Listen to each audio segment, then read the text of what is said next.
এই নাও।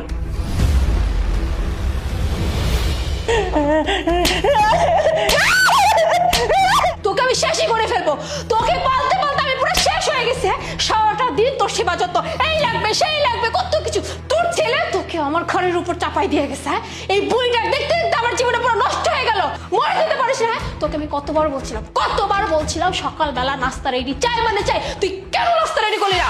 বৌমা, তোমরা দুজনে মিলে আমার কাছে অত্যাচার করতেছো না। আমার বলাইলে আমি সবকিছু করে দেবো, সবকিছু।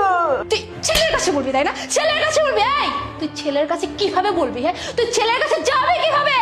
যাওয়ার তো আমি সব পথ বন্ধ করে দিছি। তোর পা তো আমি পড়াই দিছি। এই পা নিয়ে তো তুই ছেলের কাছে যেতে পারবি না, আর কিছু বলতে পারবি না। আবার বলে ছেলের কাছে বলে দিবে।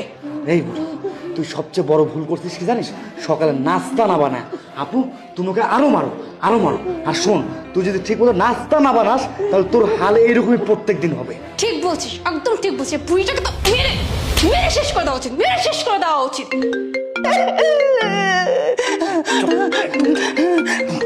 একদম চুপ। তোর ছেলে ফোন দিছে, একটা যদি তোর আওয়াজ